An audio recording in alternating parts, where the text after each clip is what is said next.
bonsoir et bienvenue sur Télé Djibouti dans cette nouvelle édition de votre journal de 22 heures.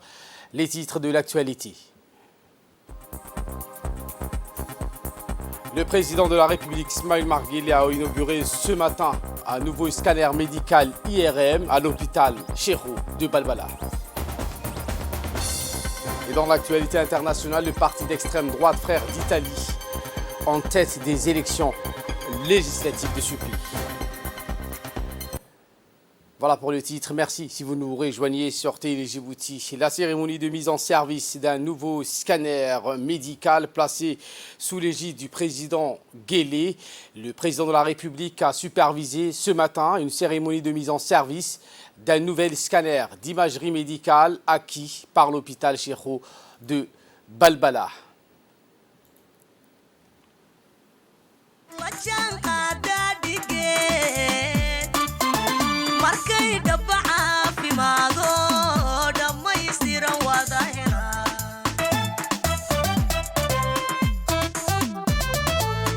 اسمها وهرية أمدي كدقاق زيو صحد وأضب دحا عافي ما وحود المولى داب سكرا مجيرو. À son arrivée donc à l'hôpital Cheikho de Balbala, le chef de l'État Ismaïl Omar Guelleh a été accueilli par le ministre de la Santé, Dr Ahmed Robleh Abdillah, ainsi que les responsables de l'hôpital Cheikho, entre autres le directeur général de l'hôpital Cheikho, Moussa Ibrahim Sougué, et le directeur administratif et financier de l'hôpital Cheikho, M. Saad Hassan Robleh.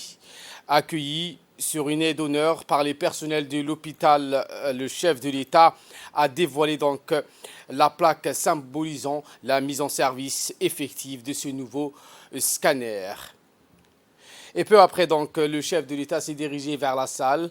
Eh bien, le dispositif de ce nouveau scanner est un dispositif maximal. Ce scanner mis en service a une capacité de traitement de 60 patients par jour, ce qui porte à environ 25 600 le nombre de personnes auxquelles, sur un laps d'une année, il est à même de fournir des prestations médicales de service. Il s'agit là en évidence d'une capacité de traitement éminemment supérieure à celle du scanner précédemment en place dans cet hôpital, qui était évalué à environ 35 000 patients par an.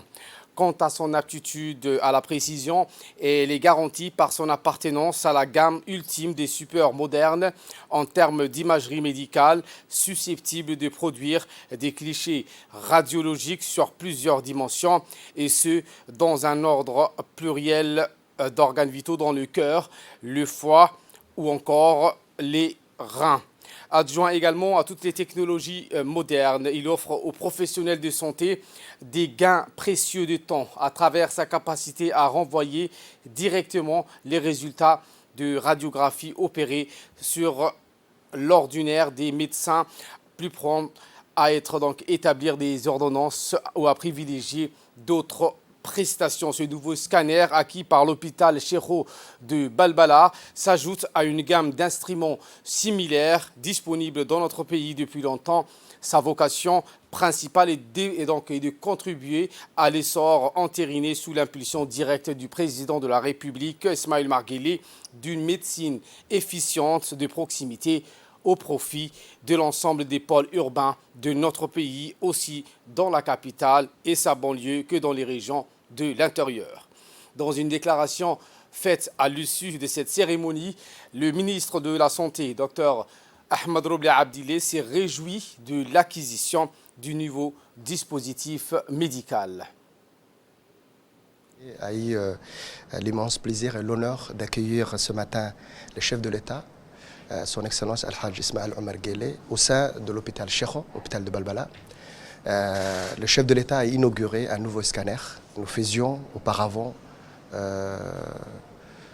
autour de 35 000 patients par année. Maintenant, celui-là, il est un peu plus performant. Il est de 160 barrettes. Et nous espérons que ce scanner-là va satisfaire le besoin en termes d'imagerie médicale concernant la commune de Balbala.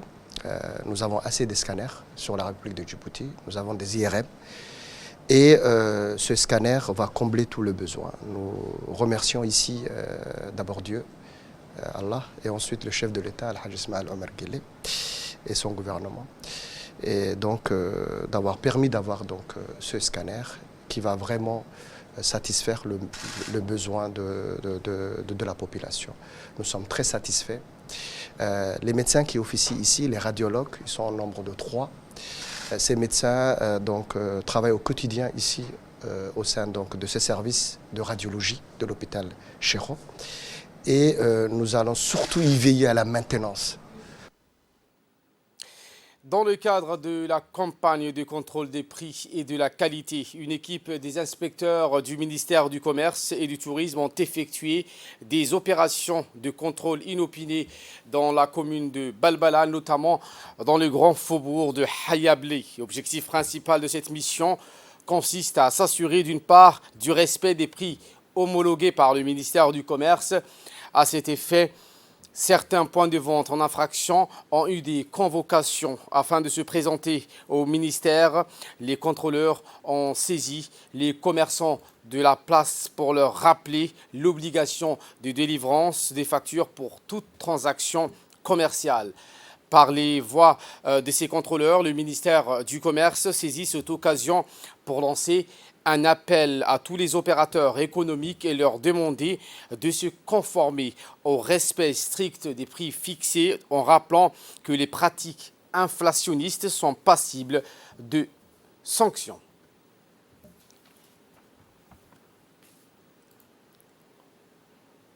Et voilà qui nous ramène de parler de cette importante cérémonie de clôture de formation, protection de hautes personnalités au profit d'une vingtaine de stagiaires de la garde républicaine de la Somaliland qui a eu lieu ce matin au bataillon interarmé d'Ali Sabié.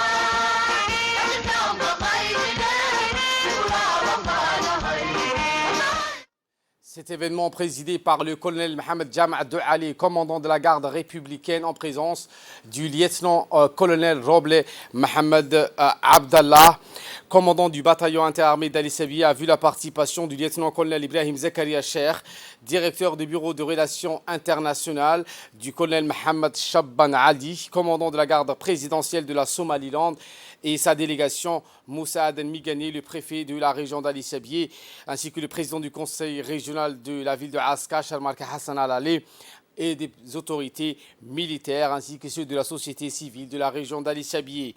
Un stage qui s'est déroulé du 9 août au 15 septembre dernier au centre d'instruction du bataillon interarmes d'Ali Sabié et a été donc articulé en 2 phases. Une première phase de formation élémentaire d'une durée de 4 semaines destinée à faire acquérir les connaissances de base et les capacités physiques nécessaires à tous ces soldats, mais aussi de se familiariser avec les moyens et matériels en dotation de nos forces.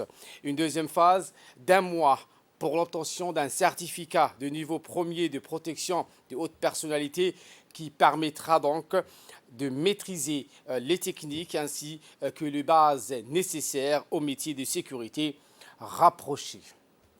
Après donc l'arrivée de la délégation du Somaliland, celle-ci a été conduite par le colonel Mohamed Jama' Douali et le directeur de ce stage qui avait exposé un aperçu donc de cette formation dispensée dans la salle de projection au cours de ces 2 mois de stage intense. Les stagiaires des gardes présidentielles de la Somaliland ont puisé donc leurs réserves physiques, morales et intellectuelles pour pouvoir supporter les fatigues, les insomnies, les privations diverses et apprendre les fondamentaux de métiers de sécurité rapprochés. Et c'est ainsi que les stagiaires du Somaliland ont su donc mettre en pratique les connaissances acquises et ont démontré leur capacité opérationnelle pour faire savoir ce qu'ils devront mettre en application dans l'accomplissement de leur mission chez eux. Il est à noter que le succès de cette formation découle aussi de la qualité des instructeurs qui ont joué un rôle fondamental dans la transmission de ce savoir-faire tactique et technique. Dans un discours prononcé à l'occasion, le colonel Roblé Mohamed Abdallah, commandant de la BIAS, a rappelé que ce stage conduit avec un grand professionnalisme par les cadres de la garde républicaine aura donc duré 6 semaines. Voici ses propos. Cet stage conduit avec un grand professionnalisme par les cadres de la garde républicaine aura duré 6 semaines, ce qui représente une heure de formation. La formation a été longue et intense, mais elle a été suivie avec un grand sérieux par la très grande majorité des stagiaires. Le résultat des examens en atteste. Permettez-moi aussi de mettre en lumière l'encadrement de la garde républicaine qui n'a ménagé aucun effort pour faire cette formation de BHB d'une formation d'excellence. Le professionnalisme, la rigueur et la qualité pédagogique des instructeurs ont permis de former de la meilleure manière ces stagiaires. Heureux d'être parmi vous aujourd'hui pour cette cérémonie fin du stage protection haute personnalité, organisée au profit de 20 jeunes stagiaires de la garde présidentielle du Somaliland. Ce stage, qui s'est déroulé du 9 août au 21 septembre 2022 au centre d'instruction du bataillon interarmes d'Ali Sebiye. Cette formation avait un but pour faire acquérir les compétences techniques et tactiques nécessaires, tant que matériel de savoir-faire que de savoir-être, pour gérer et diriger. Stagiaires, votre formation a été intense et votre cadre vous enseigne toutes les dimensions nécessaires d'un garde rapproché. Stagiaires de la garde présidentielle, vous êtes parvenus au terme de cette formation et à la vision du résultat obtenu. Vous avez rempli les objectifs de cette formation. Cette formation est le début de votre carrière. Demain, vous serez affecté aux différentes unités de la garde présidentielle. Donc certains auront la chance de commander. Je souligne ici le rôle capital des encadrements qui ont évolué à vos côtés durant ces 2 derniers mois. Qu'il me soit permis de saluer les travaux accomplis par l'ensemble des instructeurs. C'est grâce à leurs efforts et à leurs sacrifices que ce stage a été accompli avec succès. Enfin, j'adresse mes vifs remerciements au commandement des forces armées djiboutiennes pour leur soutien permanent et qui a pris de mêler à bien cette formation. Ainsi, sans oublier le chef de corps du bataillon interarmes d'Ali Sebiye, le lieutenant-colonel Roblé Mohamed Abdallah, pour l'accès, le fonctionnement, la suivi des formations et le soutien jour et nuit. Eh bien, à la fin de la cérémonie, les gardes présidentielles du Somaliland se sont vus remettre donc leur certificat.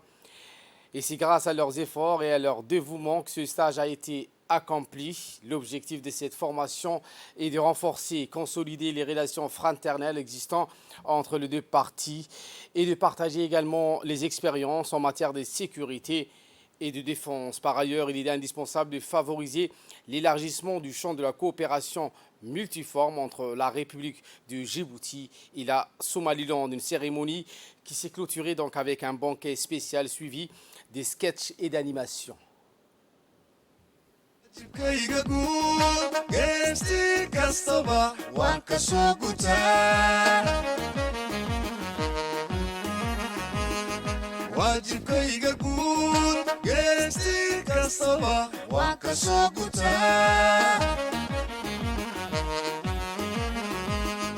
Yesi darasaniyo, garab hoglayo, gashandiga, ukutabedake, gardigana he. geesi dharsaniyo gaarab xoogla iyo gaashaandhiga u guntaday dalkeen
Voilà ce qu'on pouvait dire sur cette formation. À Obok, cette fois, le Haut-Commissariat des Nations Unies pour les réfugiés poursuit sa campagne de l'information et de sensibilisation sur le cadre légal de protection et d'inclusion des réfugiés en République de Djibouti.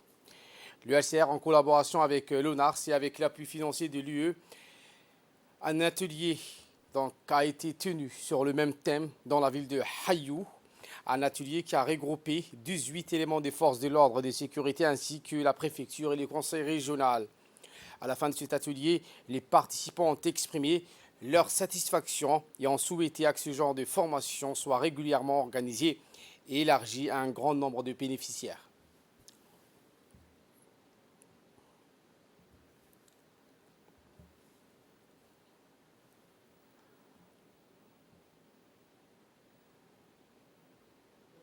Que nous avons commencé cet atelier dans le cadre d'une campagne de sensibilisation sur le cadre légal du statut de réfugié à Djibouti.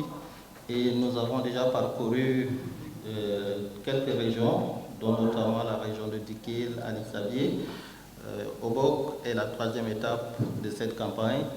Et nous aurons donc à travailler avec vous pour la journée d'aujourd'hui. Demain, nous allons travailler avec un autre groupe, les forces de l'ordre. À la cérémonie du lancement de l'atelier d'information et de sensibilisation sur le cadre légal et d'inclusion des réfugiés, et plus particulièrement sur les droits et les devoirs des réfugiés. C'est grâce à la facilitation de la préfecture, en préparant 25 participants par atelier, que cet atelier s'ouvre aujourd'hui et s'étalera sur des jours. Nous accueillons aujourd'hui ici 25 participants qui sont principalement issus de la préfecture, du conseil régional et ainsi que les responsables des services déconcentrés de l'État. Ali Sabié, cette fois, où le président du conseil régional de la ville de Aska, M. Sharmark Hassan Al-Ali, a tenu une rencontre au siège du conseil avec les ulémas, les imams et les prédicateurs. Après un accueil et les convivialités habituelles, le président du conseil régional, appuyé par le représentant du ministère des Biens Warf, ont expliqué les tenants et aboutissants de la réunion. Il a été rappelé aux ulémas qu'ils représentent la cheville ouvrière de l'éthique et de la morale de la société. Au-delà de la prêche qu'ils font dans leur mosquée, il leur a été assuré que l'État en particulier et la société en général leur accordent une importance capitale. Le président du conseil régional a précisé que depuis l'accession à la magistrature suprême du président Guélé, une politique de valorisation du statut des ulémas qui dirige les mosquées a été insufflée. Une politique de renforcement des capacités est mise en place par l'intermédiaire du ministère des biens Waqf.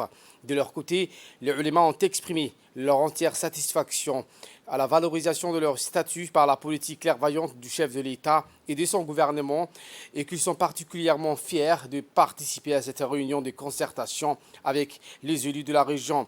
Il a souligné l'importance que jouent les ulémas dans la sensibilisation communautaire à travers la prêche religieuse. Le président du conseil régional a exhorté les imams des mosquées de mettre l'accent sur la sensibilisation des fidèles pour faire preuve des élans de solidarité et de prise de conscience au danger de la drogue, ainsi sensibiliser les jeunes contre le fléau de la drogue et dans le renforcement de la cohésion sociale à travers les prêches religieuses et les actions de proximité auprès des habitants des différents quartiers de Ali Sabieh. Autre information donc à Ali Sabieh, cette fois-ci c'est le mouvement des jeunes une et indivisible. Après les étapes de la commune de Balbala et Boulaous, les caravaniers du mouvement de la jeunesse une et indivisible ont posé leurs valises ce week-end dans la région d'Ali Sabieh.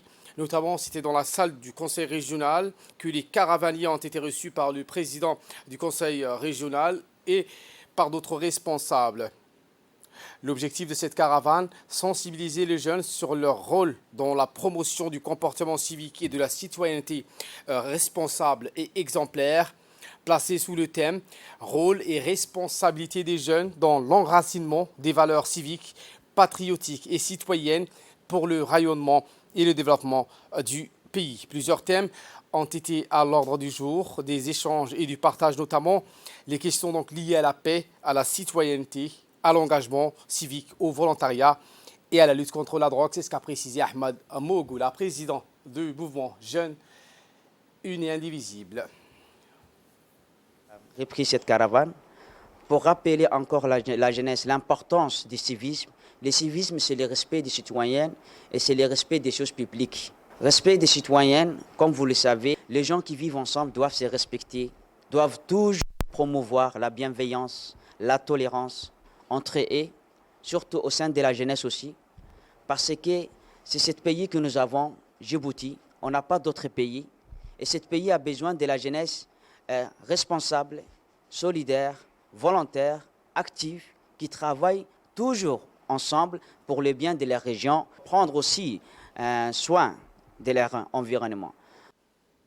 Prenons la parole également, le président du conseil régional de la ville de Aska a précisé donc que c'est un privilège et une joie pour lui donc de recevoir cette caravane qui porte des messages extrêmement importants comme le renforcement du civisme, de la citoyenneté, du volontariat et de la solidarité des jeunes dont aujourd'hui notre jeunesse a besoin. C'est ce qu'a déclaré le président du conseil régional, Charmarke Hassan Alale, en langue locale. Au nord du pays, cette fois-ci à Balhou, suite aux récentes pluies des saisons qui ont arrosé l'ensemble du pays, notamment la région de Tadjoura, surtout la situation à l'accès à l'eau est nettement meilleure dans les zones rurales et les localités à l'instar du village de Balhou. Explication. Une sécheresse récurrente avait sévi durant plusieurs mois avec de grandes difficultés d'accès à l'eau et à l'alimentation du bétail. Cette situation avait causé la vulnérabilité de centaines de familles nomades dans les secteurs de la région et avait provoqué un détresse hydrique, une situation de manque d'eau dans certaines localités, à l'instar du village de Balhou, situé sur l'axe routier Tadjoura-Balhou, près de la frontière avec l'Éthiopie. Malgré plusieurs tentatives de réparation, le forage de Balhou n'était pas opérationnel et les habitants de Balhou et les habitants éprouvent de grandes difficultés pour trouver l'eau potable. Pour abreuver leur bétail, il fallait un déplacement sur plusieurs kilomètres pour accéder à l'eau pour les foyers et pour les bétails. Seule la dépression d'Alol et le point d'eau de Larassa à la frontière étaient les seules sources où la population de Balhou pouvait trouver l'eau. Mais grâce à la pluie de la saison de Karma qui arrose l'ensemble de la région de Tadjoura, notamment la sous-préfecture, la situation s'est améliorée. L'eau est en abondance dans les ouvrages hydrauliques réalisés par le ministère de l'Agriculture au grand soulagement des familles nomades. Dans le village de Balhou, l'alimentation est bien rétablie dans le village et autour, le forage fonctionne de nouveau et de plus de canalisations ont été installées pour améliorer l'accès à l'eau disponible dans les bornes fontaines. Certains foyers de Balhou reçoivent le précieux liquide Grâce au branchement sur les canalisations, les campements autour de Balhou trouvent l'eau en abondance grâce aux crues de Oued et grâce aux retenues naturelles où sont stockées les eaux de pluie. La pluie de la saison des Karma dans ces zones rurales, la population de Balhou a fait part de sa grande satisfaction. Aujourd'hui, nous sommes très contents grâce à la pluie après avoir subi une grave sécheresse qui a impacté négativement sur notre population. Pour alimenter l'école de Balhou en eau, la population faisait la corvée d'eau qu'il fallait chercher à plusieurs kilomètres. Aujourd'hui, Dieu merci, la pluie est arrivée, le forage est opérationnel. Nous avons même de l'eau courante grâce aux canalisations et les femmes de Balhou ne souffrent plus des corvées d'eau, affirme la femme commerçante de Balhou. Maintenant, nous avons besoin de dotation de carburant et l'installation de l'énergie solaire pour garantir le fonctionnement du forage. Un élu de la région de Tadjoura, M. Ali Deni, a rappelé que les promesses faites par le président de la République lors de son arrivée à la sous-préfecture de Dora sont maintenant concrétisées pour améliorer l'accès à l'eau. Plusieurs forages ont été réalisés avec la pluie de la saison des Karma. Les familles nomades du secteur ne subissent plus les affres du déficit hydrique de la sécheresse. À Balhou, par exemple, affirme le lieu Ali Dini, l'eau était transportée à dos des femmes ou même des ânes. Mais notre gouvernement, ayant constaté les difficultés éprouvées par les femmes de Balhou pour le transport de l'eau, a réalisé canalisation dans les villages de Balhou grâce au soutien de l'UNICEF. Une citerne de stockage aussi a été construite en amont du village et l'eau arrive jusqu'au foyer dans des robinets. Une autre citerne a été installée près de Balhou pour l'accès à l'eau des familles vivant autour de Balhou. Enfin, le préfet de la région de Tadjoura, M. Hassan Dabelé, a affirmé que la situation s'est améliorée grâce après la pluie de la saison de Karma qui a arrosé l'ensemble de la région. Le préfet a précisé que, avec les changements climatiques, la saison des pluies a été avancée au grand bénéfice de la population de notre région. La sécheresse avait sévi durement contre notre population durant plusieurs mois. Ces pluies de saison ont été une aubaine, surtout pour les populations vivant dans la sous-préfecture de Dora, notamment sur les piments de Moussa Ali autour du lac Assal.